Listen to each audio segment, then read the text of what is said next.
नमस्कार स्टूडेंट्स। आज के इस क्लास में हम प्रोनाउंस के बारे में कुछ बातें जानेंगे कि क्या क्या होती हैं, क्योंकि आमतौर पर जो स्कूल्स में पढ़ाते हैं वो तो लिमिटेड होती हैं कि किसी तरह क्लास में एक टॉपिक को कवर करना होता है। मिसाल के ऊपर आपकी टीचर्स कहती है आई, वी, फिर यू, फिर ही, शी, कुछ भी इस तरह से ना।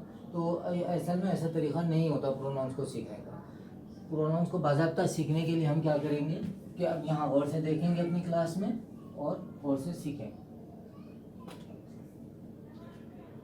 पहले तो हम टॉपिक का नाम लिख लेंगे प्रोनाउंस।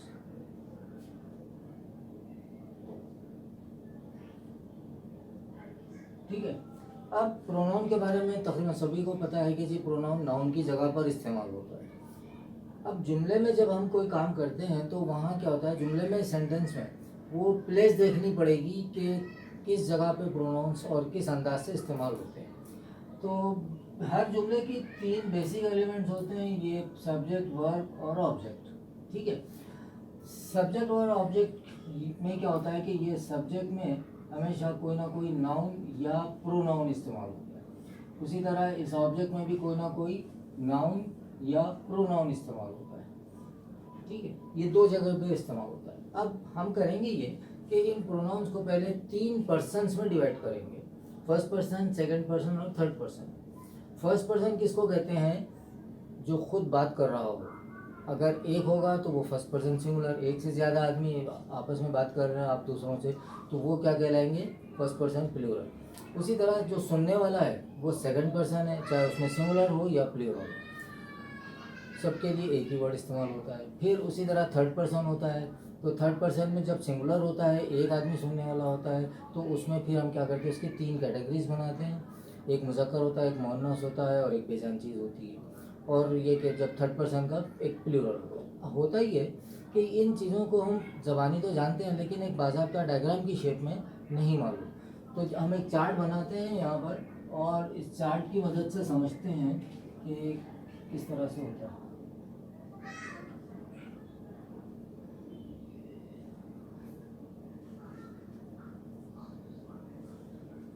तो वो पर्सन्स और भी हम पढ़ रहे थे, वो ये कॉलम होगा। ठीक है, पर्सन्स।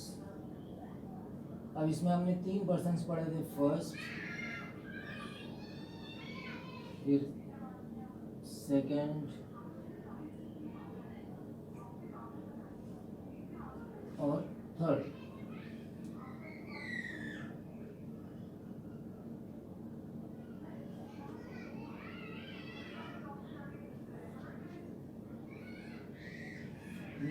ये तीन पर्सन्स तो हो गए। अब हर एक में क्या होता है, सिंगुलर प्लूरल होता है, तो उसको हम कहते हैं नंबर। ठीक है, ये नंबर का कॉलम हो गया। अब इसमें एक सिंगुलर होगा और एक प्लूरल होगा।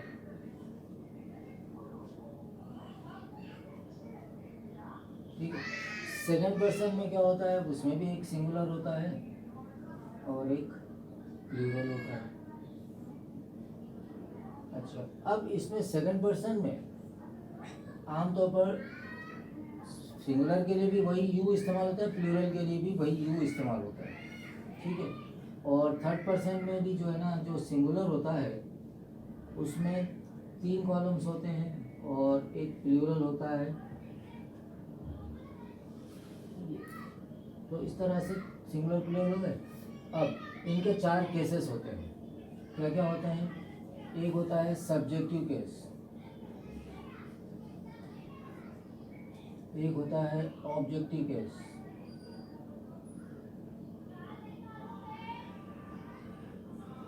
एक होता है पॉजेसिव केस,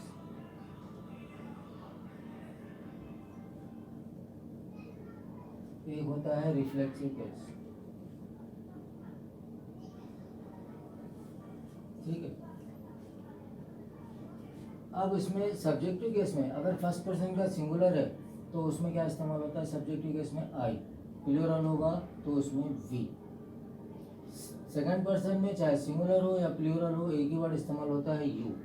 अब थर्ड पर्सन के सिंगुलर में आते हैं तो यहाँ थोड़ा सा ख्याल रखना होता है कि यहाँ पर मुज़क्कर के लिए एक इस्तेमाल होता है, मुअन्नस के लिए एक इस्तेमाल होता है और बेजान चीज़ों के लिए भी एक इस्तेमाल होता है। तो मुज़क्कर के लिए हम यहाँ ही इस्तेमाल करते हैं, मोनस के लिए शी इस्तेमाल करते हैं, और इट बेजान चीज़ के लिए इस्तेमाल करते हैं, और इसका प्लूरल होता है दे।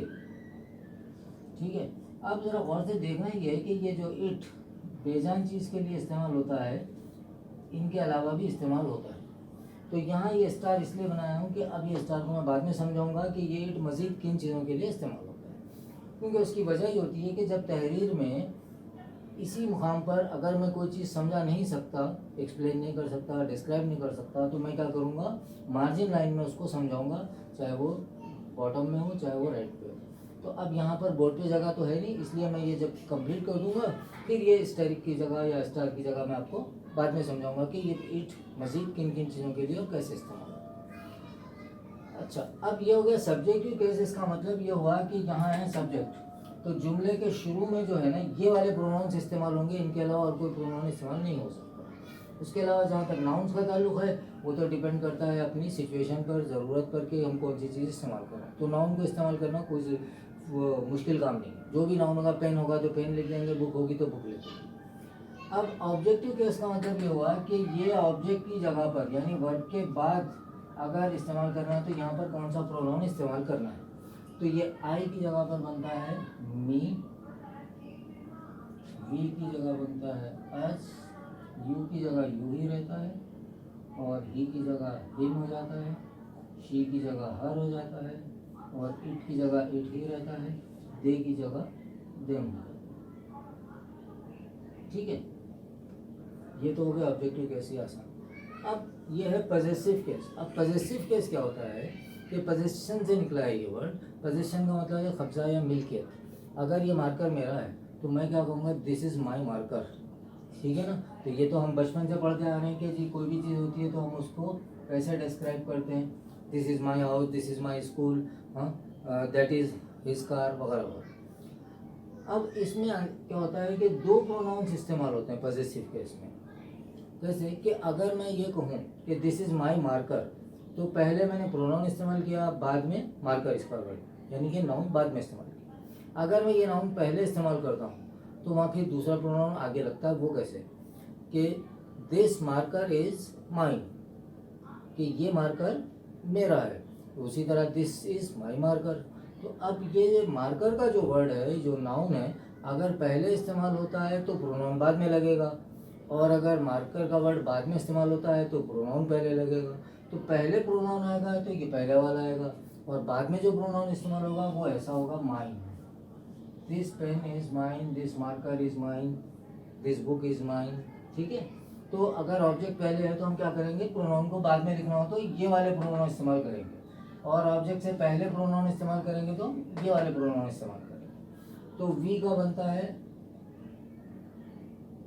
आवर। जैसे दिस इज़ आवर हाउस, अगर मैं ये कहूँ कि दिस हाउस इज़ आवर्स, तो हाउस पहले आ गया, प्रोनाउन बाद में आया, तो इसलिए क्या करेंगे, हम बाद वाला इस्तेमाल करेंगे। उसी तरह यू के साथ भी वैसे ही है कि दिस इज़ योर वॉच या दिस वॉच इज़ योर्स। ठीक है, उसी तरह ही के लिए ये दिस इज़ हिज बुक, तो यहाँ हिज एक ही इस्तेमाल होगा, चाहे वो शुरू में इस्तेमाल हो चाहे बाद में हो। जैसे दिस इज़ हिज बुक या दिस बुक इज़ हिज। ठीक है, अब हर के लिए क्या होगा, दिस इज़ हर कैट या दिस कैट इज़ हर्स। इस तरह से नाउन पहले आया तो हम ये इस्तेमाल करेंगे, और प्रोनाउन पहले लाना है तो ये करेंगे, दिस इज़ हर कैट या दिस कैट इज़ हर्स। इसी तरह इट के लिए भी एक ही इस्तेमाल होता है, ITS, इट्स। उसी तरह दे के लिए इस्तेमाल होगा देर, THEIR, देर, या THEIRS, देर्स। जैसे दिस इज देर कार या दिस कार इज देर्स, तो बाद में जब इस्तेमाल होगा तो बाद वाला वर्ड, और पहले अगर इस्तेमाल होगा तो पहले वाला वर्ड। ये तरतीब याद रखना। अब इसकी स्पेलिंग में भी थोड़ा ख्याल रखना, क्योंकि ये जो देर का वर्ड है ना, इसमें बड़ी कन्फ्यूजन होती है लोगों को, कोई कौन सा देर, क्योंकि एक एडवर्ब भी होता है THERE, देर, जिसमें हम कहते हैं ना there are 7 days in a week, तो वो वाला देर और ये वाले देर में फ़र्क होता है। ये वाला देर प्रोनाउन है, ये उसमें इस्तेमाल होगा जब आपके पास कोई ऑब्जेक्ट सामने हो और आप किसी की मिल्कियत दिखाना चाह रहे हैं, जैसे दिस इज देयर कार, तो उस वक्त ये THEIR वाला देर इस्तेमाल होगा, दूसरा नहीं। ठीक है।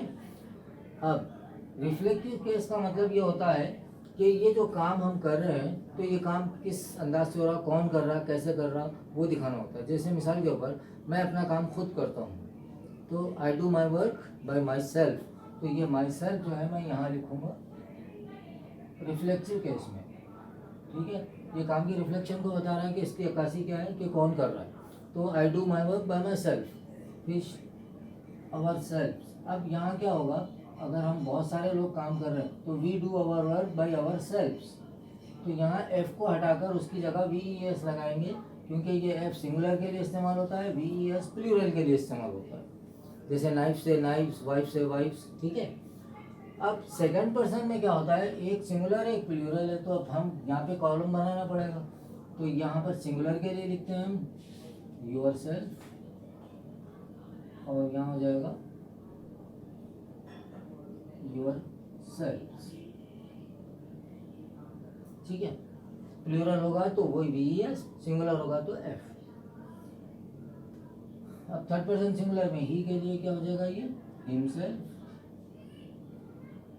शी के लिए हो जाएगा हरसेल्फ, इट के लिए हो जाएगा इटसेल्फ, और दे के लिए हो जाएगा देमसेल्व्स।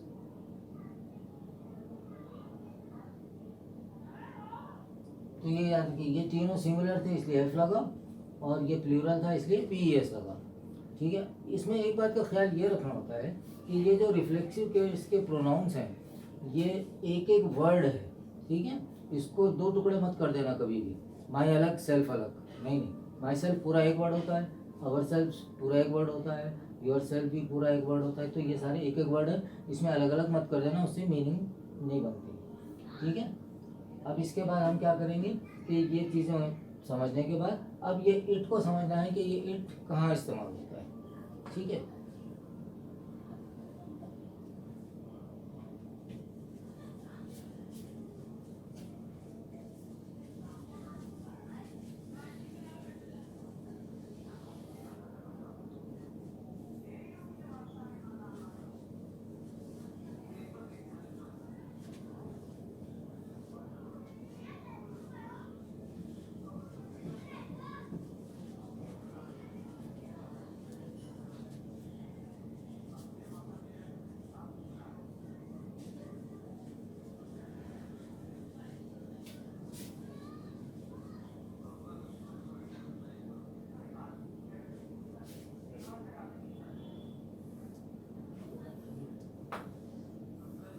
चलिए, अब ये इट किस किस के लिए इस्तेमाल होता है।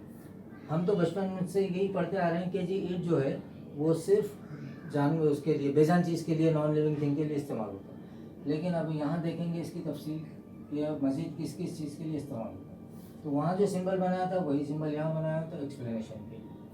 अब यहाँ ये है कि द वर्ड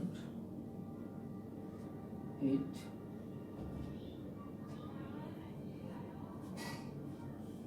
is used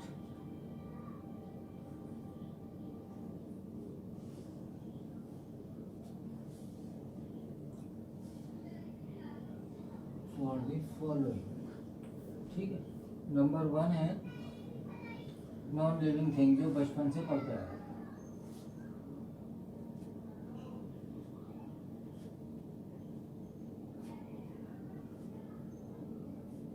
अब नंबर 2, ये भी आसान है, इस्तेमाल तो करते हैं लेकिन वैसे नहीं पता, क्योंकि किसी ने सिखाया नहीं कि ये भी इस्तेमाल होता है। लेकिन जब वक्त आता है तो इस्तेमाल कर लेते हैं। आप देखेंगे कैसे, ये है बर्ड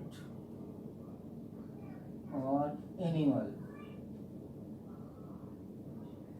ठीक है ना, आसान है ना, ये तो इस्तेमाल करते ही हैं। अब उसी तरह नंबर 3, ये भी इस्तेमाल करते हैं लेकिन पता नहीं, वो क्या है, प्लांट और ट्री। फिर ये आता है, हाँ, प्लांट और ट्री के लिए भी इस्तेमाल करते हैं, लेकिन हम बताते वक्त में तो कोई भी टीचर ये नहीं बताता कि ये सबके लिए इस्तेमाल होता है, लेकिन इस्तेमाल सभी करते हैं। यहाँ तक तो सबको पता है। अब एक नई चीज़ जो बहुत ही कम लोग जानते हैं वो ये कि इंसान के जो छोटे छोटे बच्चे होते हैं ना, उनको कहते हैं हम इन्फेंट। जो दूध पीने वाले बच्चे होते हैं ना, वो इन्फेंट कहलाते हैं, जिसको इंग्लिश में बेबी कहते हैं। इन इन्फेंट्स के लिए भी जो है इट का लफ्ज़ इस्तेमाल होता है। अब सवाल ये पैदा होता है कि जब ये इंसान का बच्चा है तो ही या शी कहा है, ये इट क्यों कह रहे हैं? तो ये इट इसलिए कह रहे हैं बेटा कि जो नौमौलूद बच्चे होते हैं ना, वो सूरज शक्ल से एक जैसे होते हैं, चाहे लड़का हो या लड़की। वैसे ही गंजे होते हैं, झबले पहने हुए होते हैं, रोने का अंदाज एक, हंसने का अंदाज एक, तो समझ में नहीं आता कि ये लड़का है या लड़की है। तो वैसी सूरत में हम क्या करते हैं, इट का लफ्ज़ इस्तेमाल करते हैं। क्योंकि अगर ही कहेंगे और वो शी निकली तो बड़ी परेशानी, उसी तरह शी कहें और ही निकला तो फिर अलग मुसीबत। तो इसलिए हम क्या करते हैं कि इट का लफ्ज़ इस्तेमाल करते हैं और सिंपली ये कह सकते हैं कि इट इज़ वेरी क्यूट। तो क्या होगा, वो बात नहीं जाएगी कि लड़का या लड़की का आपको शौक नहीं। अब जब मालूम हो जाता है कि वो कह देता है कि जी ये लड़का है या लड़की है, उस वक्त आप उसको ही या शी से मुखातिब कर सकते हैं। ठीक है। अब इसके अलावा एक नंबर 5 पे है बहुत ही इम्पोर्टेंट चीज़, जिसमें मुख्तलिफ लोग गलती करते हैं। यहाँ सीखने की बात ये है। ठीक है। तो ये नंबर 5 पे ये है कि इन सम सेंटेंसेस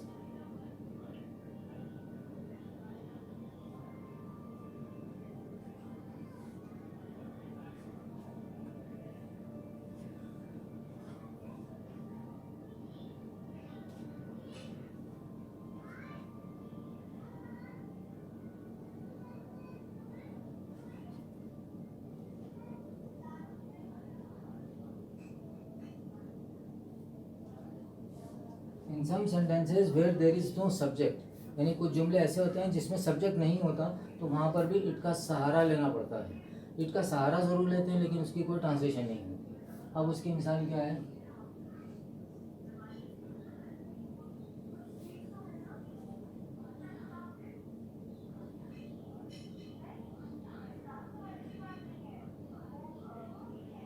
ये it is very hot here. जैसे अब गर्मी हो रही है कहीं तो हम क्या बोलते हैं, अरे बड़ी गर्मी हो रही है, तो इंग्लिश में कहते हैं इट इज़ वेरी हॉट। तो अब वो इट के लिए हम क्या करेंगे, कोई ट्रांसलेशन नहीं करेंगे, लेकिन ये बतौर सब्जेक्ट इस्तेमाल करना होगा। बगैर इसके जुमला ऐसा नहीं बोल सकते ना, इज़ वेरी हॉट हियर कैसा बोलें, यानी कि गर्मी हो रही है, यहाँ बहुत गर्मी हो रही है, यहाँ बहुत गर्मी है, तो कैसा हुआ, नहीं, इट का सहारा लेना पड़ेगा, मीनिंग नहीं होगा। उसी तरह एक सेंटेंस मैं दे रहा हूँ। अब यहाँ ज़रा और से देखिए, ये एक मोस्ट इम्पॉर्टेंट सेंटेंस है। इस जगह पर तकरीबन 99.99 स्कूल्स में जो है ना गलती होती है। बच्चों को बड़े मज़े से सिखाते हैं ये गलत चीज़, तो ज़रा उस गलती को देखिए कि यहाँ क्या सही है। ये है, जैसे मिसाल के तौर पर किसी से पूछते हैं ना what is the day today, तो कहते हैं टुडे इज़ मंडे, है ना, तो वो गलत हो जाता। तो इट इज़ मंडे टुडे ये होना चाहिए।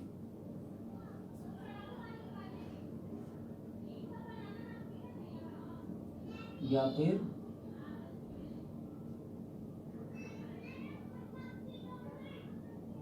Today it is Monday. अब गौर से देखिए, ये इट का वर्ड कोई भी इस्तेमाल नहीं करता। आप और आप माशरे में नज़र लड़ाएंगे ना, आपको पता चल जाएगा कि हाँ वाकई बच्चों को छोटे मॉन्टेसरी में खासतौर से सिखाते हैं व्हाट इज डे टुडे, वो बोलते Monday is today, today is Monday. अरे कैसा, मंडे इज टुडे होता है ना, टुडे इज मंडे होता है। टीचर्स को भी नहीं पता ये बात।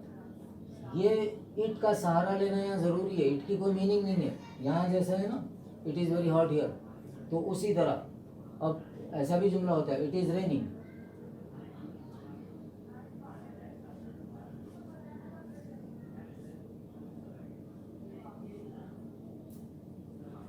है ना, बारिश हो रही है इट इज़ रेनिंग। तो खाली बारिश हो रही है ये इस तरह से तो नहीं हो सकता, सब्जेक्ट का सहारा लेना ज़रूरी है। तो ये सब्जेक्ट का सहारा लेने के लिए इट इस्तेमाल करेंगे, लेकिन इट की मीनिंग नहीं होती। तो ये ख़ास तौर से इस जुमले पे आप लोग तवज्जो देंगे कि जब कोई दिन वगैरह बताएंगे तो उस वक्त इट पहले इस्तेमाल करेंगे, बाद में अपना सेंटेंस बोलेंगे। जैसे it is Monday today, it is Friday today, it is Sunday today, या टुडे इट इज़ मंडे। ये टुडे इज़ मंडे कभी भी नहीं बोल रहा। ठीक है, थैंक यू।